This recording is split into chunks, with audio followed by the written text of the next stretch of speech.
आज के बाद उनकी तीनों बहुओं ने घर को बहुत अच्छे से संभाला हुआ था। कंचन देवी के 5 बच्चे थे, 3 बेटे और 2 बेटियां। 2 बेटियों की शादी के बाद और 3 बेटे का घर बसाने के बाद कंचन देवी अपनी बीमारी से परेशान रहने लगी और उनका स्वर्गवास हो गया। उनके 6 महीने के बाद ही कंचन देवी के पति आलोक भी स्वर्ग सिधार गए। तब से तीनों बहुओं ने मिलकर घर को बहुत अच्छे से संभाला हुआ था।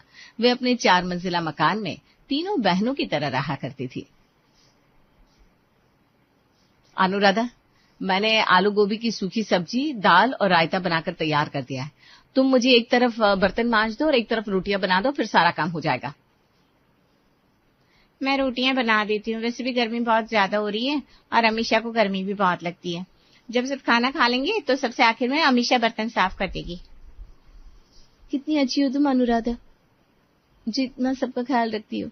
ठीक है, मैं सबसे आखिर में बर्तन साफ कर दूंगी और सब लोगों को दूध गर्म करके उनके कमरे में भी देकर आऊंगी। सेहत का भी तो ख्याल रखना है ना। अब ऐसा ही होता है। तीनों बहुएं मिलकर अपना अपना काम पूरा करती है और थोड़ी देर में खाना टेबल पर सजा देती है। तीनों के पति विनय, विशाल और राहुल खाना खाने के लिए टेबल पर आते हैं। क्या बात है, आलू गोभी की सूखी सब्जी। तुम जानती हो कि मुझे कितनी ही पसंद है। आज तो मैं 2 रोटी फालतू खाऊंगा। और मुझे तो रात का हल्का खाना ही अच्छा लगता है, तो मैं थोड़ी सी दाल, चावल और रायता ही खाऊंगा। विशाल, जो थोड़ा मजाकिया था, अपने भाइयों की बात सुनने के बाद उसका मजाक करने का मन करता है। वैसे एक बात बताओ, तुम तीनों को कभी लड़ाई करने का मन नहीं करता क्या? इतने प्यार से बहनों की तरह रहती हो और हम लोगों के खाना खाने के बाद खाना भी एक ही थाली में खाती हो। कितना प्यार है तुम में। जी देखिए, अब भाइयों की लड़ाई होती होगी, हम देवरानी जेठानियों की बिल्कुल भी लड़ाई नहीं होती। इसलिए हमें भड़काने की कोशिश मत कीजिए, वरना हम रसोई की हड़ताल कर देंगे। अरे चुप कर यार विशाल, तेरी वजह से हमें दिक्कत हो जाएगी। तेरा क्या है, तुझे तो वैसे भी कम भूख लगती है, दिक्कत तो हमें होगी ना। पूरा परिवार ऐसे ही मजाक करते हुए खाना खाता है और उसके बाद सोने के लिए सब अपने कमरे में चले जाते हैं। वहीं आरती, अनुराधा और अमीषा एक साथ बड़ी सी थाली में खाना खाती है। घर में इतने बर्तन होने के बाद भी हम एक ही थाली में खाना खाते हैं, क्योंकि हमारी सास ने हमें मरते हुए कहा था कि हम अपने रिश्ते को बहुत अच्छा रखें। ऐसी परंपरा है कि एक थाली में खाना खाने से प्यार बढ़ता है। तभी तो कहा जाता है कि पति पत्नी भी एक ही थाली में खाना खाए। लेकिन सच बात तो यह है कि पति पत्नी के रिश्ते में तो प्यार तभी रहता है जब परिवार के बाकी रिश्तों में भी प्यार हो। मैं क्या कह रही थी, चलो ना हम सब मिलकर टहलने के लिए चलते हैं और आते हुए आइसक्रीम भी खाकर आएंगे। तीनों ही बहुओं के बीच में ऐसा ही प्यार था। एक दिन आरती अनुराधा और अमीषा के पास आती है और कहती है, आज मेरे बच्चों का कॉल आया था, बोल रहे थे पढ़ाई के सिलसिले में बहुत ज्यादा बिजी है, तो अनुराधा और विशाल की शादी की सालगिरह में नहीं आ पाएंगे। कोई बात नहीं आरती दीदी, वैसे भी वो पढ़ाई करने गए हैं और करियर बनाना ज्यादा जरूरी होता है। दीदी, आपने अपने दोनों बच्चों को पढ़ने के लिए हॉस्टल भेज दिया, आपको उनकी याद तो बहुत आती होगी ना। मैं तो अपने बच्चों को कभी खुद से दूर नहीं करूंगी। एक बार तुम्हारा बच्चा हो जाने दो, देखते हैं तुम्हारे अंदर कितने बदलाव आते हैं। जब एक औरत माँ बनती है ना, तो ना चाहते हुए भी उसके अंदर बहुत सारे चेंजेस आते हैं। तीनों ही देवरानी जेठानी ऐसी आपस में बात कर रही होती है। कुछ दिनों में अनुराधा और विशाल की शादी की सालगिरह थी, जहाँ पर उसकी दोनों ननदें प्रिया और सारिका भी आती है। प्रिया और सारिका ने देखा कि आरती, अनुराधा और अमीषा तीनों ही बहन की तरह साथ में मिलकर सारा काम संभाल रही है, तो ये देखकर उन्हें तो भाई बहुत हो गई जलन। देख रही हो सारिका दीदी, इन दोनों देवरानी जेठानियों में कितना प्यार है। अगर इन लोगों में कम प्यार होता तो कम से कम हमें भी थोड़ा पूछती, लेकिन ये तो हमारे बारे में सोचती नहीं है। माँ और पिताजी के मरने के बाद हमारे लिए तो ये घर सच में मेहमानों के जैसा हो गया है। पहले तो जब माँ और पिताजी थे तो हम इस घर में कितना रुकने के लिए आते थे, पर अब तो आने का मन ही नहीं करता। इन तीनों के बीच ऐसा प्यार है जैसे तीनों एक ही थाली में खाना खाती हैं। अरे हद होती है, कभी किसी देवरानी जेठानी को इतने प्यार से रहते हुए देखा है क्या? प्रिया और सारिका को बहुत ज्यादा जलन हो रही थी। वहीं आग में घी डालने का काम करने के लिए उनकी पड़ोसन कमला आ जाती है और कहती है, समझ रही हूँ मेरी बच्चियों, तुम्हें कितना बुरा लगता होगा।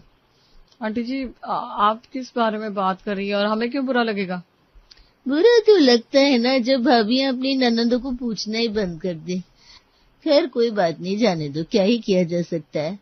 दोनों ननदों को बहुत बुरा लगता है। वो ऐसे ही फंक्शन अटेंड करके अपने घर चली जाती है। कमला ने आग में घी डालने का काम बहुत अच्छे से किया था। एक दिन कमला के घर में चीनी खत्म हो गई और उसकी बहू निधि ने कहा, माँ जी चीनी खत्म हो गई है, अब जाकर दुकान से चीनी लेकर आइए ना। अरे बहू, शाम को जब बेटा घर आएगा तो उसको बोल दूंगी कि राशन की दुकान से चीनी उठाते हुए आ जाए। अभी दुकान से लाऊंगी तो चीनी महंगी पड़ेगी, मैं अभी जाकर पड़ोसन से मांग कर ले आती हूँ। कमला कटोरी लेकर अपनी पड़ोसन के घर जाती है और उसके बाद आरती से चीनी मांगती है। आरती उसे चीनी देने लगती है तो अनुराधा और अमीषा के बारे में कमला उसे भड़काने लगती है। कितनी अच्छी है तू आरती, मुझे तो तेरे घर में बस तू ही अच्छी लगती है, बाकी तुम्हारी दोनों देवरानियां तो ऐसी है जिन्हें देखकर लगता है मुझे खा जाएगी। अरे ऐसा क्यों बोल रही हैं आंटी जी, मेरी दोनों देवरानियां भी बहुत अच्छी है। हो सकता है शक्ल से थोड़ी मॉडर्न लगती है आपको, इसलिए ऐसा लग रहा है। तुझे पता है कुछ दिन पहले दोनों तेरी बुराई कर रही थी, मुझे तो सुनकर बिल्कुल अच्छा ही नहीं लगा। मेरा तो मन किया बहुत अच्छे से उन्हें उल्टा जवाब दे दूं।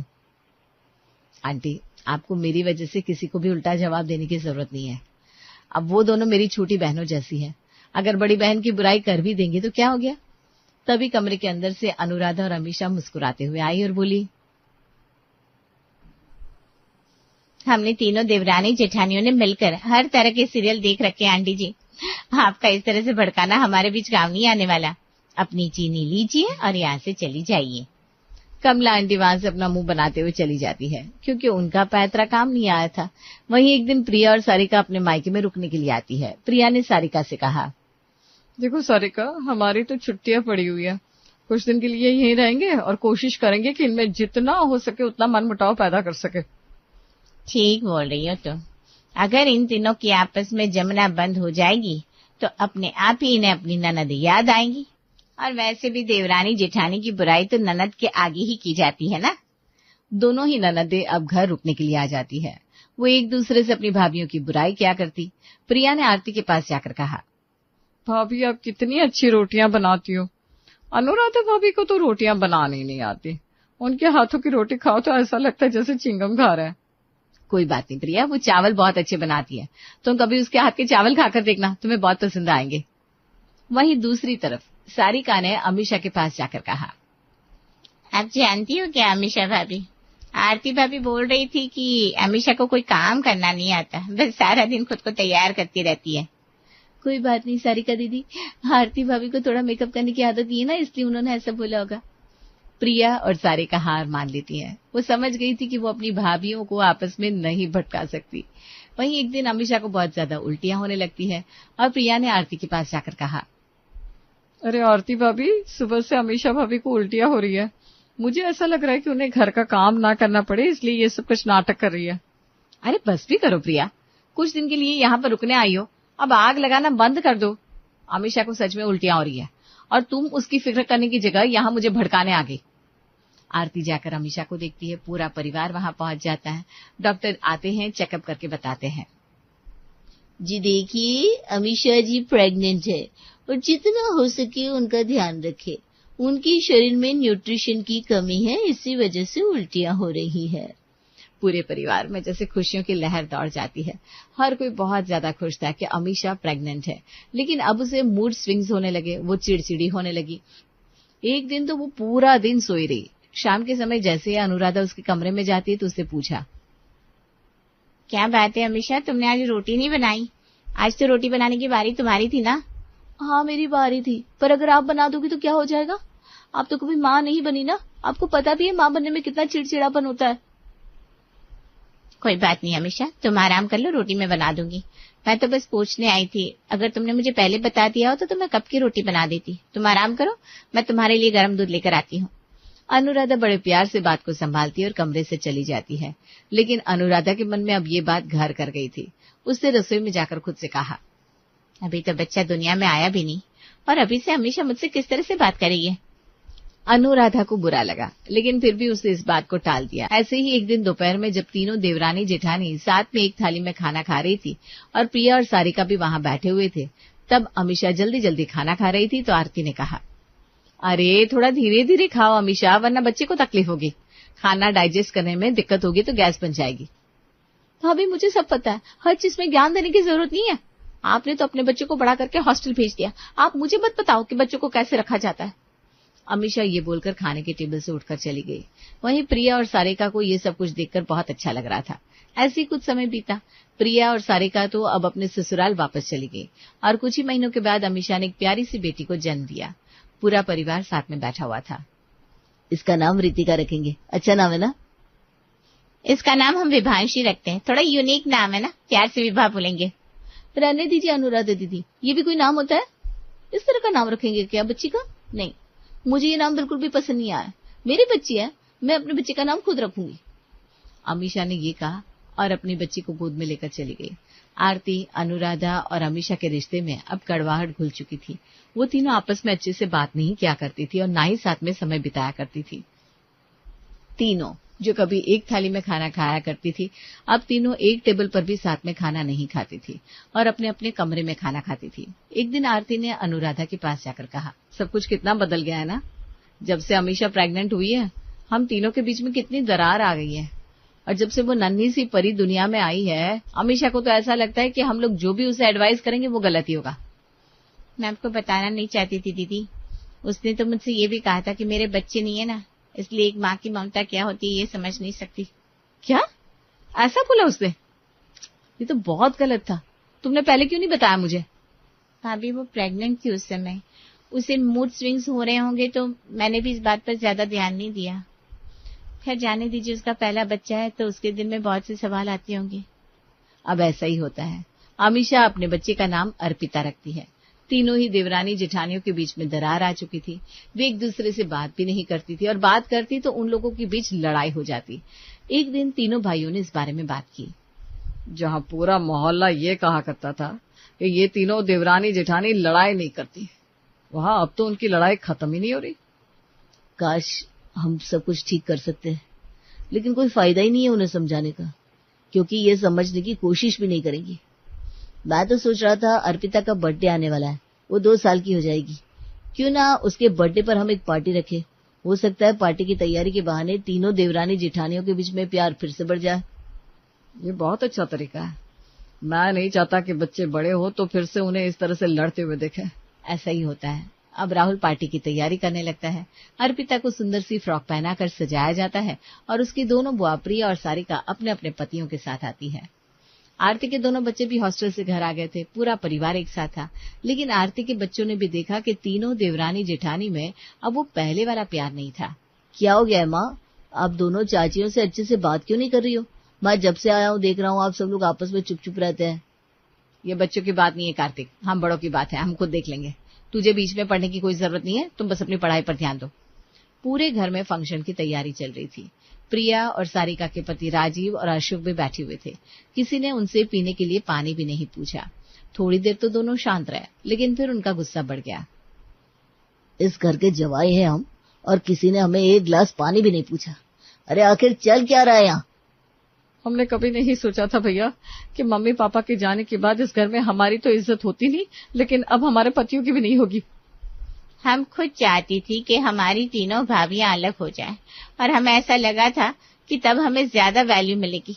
लेकिन जब से हमारी तीनों भाभियां आपस में लड़ाई करने लगी है, तब से तो कोई हमें पूछता भी नहीं। और आज तो हद हो गई, हमारे पतियों की भी इतनी इंसल्ट हुई है। मैं तो सबसे बड़ी हूँ घर में, इतना फंक्शन की तैयारी अकेले संभाल रही थी। अमीषा और अनुराधा भी तो इनका ध्यान रख सकती थी ना। सारे काम मैं ही क्यों करूं? और मेरा बच्चा अभी हुआ नहीं है तो क्या हुआ? हम लोगों ने अभी फैमिली प्लानिंग के बारे में सोचा नहीं है। विशाल का ड्रीम है कि पहले उनका प्रमोशन हो जाए, फिर हम बच्चा प्लान करेंगे। ये मेरी बेटी का बर्थडे है और तुम लोग यहाँ कलेश कर रहे हो, और फिर मुझसे उम्मीद भी करते हो कि मैं तुम्हें चाय पानी पूछूं। सब लोग आपस में ऐसी लड़ाई करने लगते हैं, और प्रिया, कमला और सारिका, जिन्होंने भाभियों के बीच फूट डालने की प्रार्थना की थी, उन्हें ही अब सबसे ज्यादा अफसोस होता है। तभी कमला आंटी ने अपनी आंखों में आंसू लेकर कहा, बस करो तुम सब। मैं खुद भी चाहती थी तुम तीनों देवरानी जेठानी की आपस में कभी ना बने और तुम लोगों को आपस में लड़ते हुए देखकर मैं मजे लूं, लेकिन आज तुम ऐसे लड़ते हुए देखकर मुझे एहसास हो रहा है ऊपर कंचन की आत्मा को कितना दुख हो रहा होगा। भाभियों, शायद ये हमारे ही मन का पाप था कि आप तीनों आपस में लड़ने लगी और वो सच हो गया, लेकिन हमसे बहुत बड़ी गलती हो गई। आप तीनों आपस में लड़ते हुए नहीं बल्कि प्यार से एक साथ रहते हुए अच्छी लगती हैं। ये नन्ही सी परी तो अभी आप लोगों के रिश्ते के बीच में आई है।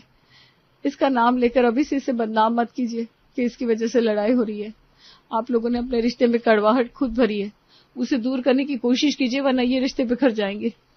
तीनों ही बहुओं को एहसास होता है कि सच में जो भी हो रहा था वो सब कुछ गलत था। आरती ने अपनी दोनों देवरानियों से माफी मांगी और कहा, मैं तुम दोनों से बड़ी थी, मुझे भी ध्यान रखना चाहिए था कि मैं इस परिवार को बांध कर रखूं और रिश्तों में खटास न आने दो। मुझे माफ कर दो। मुझे माफ कर दो अनुराधा दीदी, मैंने आपको न जाने क्या क्या उल्टा सीधा बोला जो कि मुझे बोलने से पहले सोचना चाहिए था। मुझसे बहुत बड़ी गलती हो गई। चलो अंत भला तो सब भला। अब जब सब कुछ ठीक हो ही गया है तो सभी प्यार से केक को कट करते हैं और एक साथ अपनी बच्ची का बर्थडे मनाते हैं। कमला आंटी के कहने पर जैसे ही केक कट करने लगते हैं तभी अचानक अनुराधा को उल्टियां होने लगती है। कमला आंटी ने उसकी नब्ज की जांच की और खुश होकर बताया, चलो अब देखते हैं दूसरे बच्चे के जन्म पर तुम लोगों का क्या हाल होता है। तुम लोग फिर से लड़ाई तो नहीं करोगी ना, क्योंकि मुबारक हो, अनुराधा भी अब माँ बनने वाली है। सब लोग ये सुनकर बहुत ज्यादा खुश हो जाते हैं और तीनों देवरानी जेठानी आपस में रोते हुए गले लग जाती हैं, जिसके बाद वे साथ ही वादा भी करती हैं कि वे आपस में कभी भी लड़ाई नहीं करेंगी और हमेशा प्यार से एक साथ रहेंगी।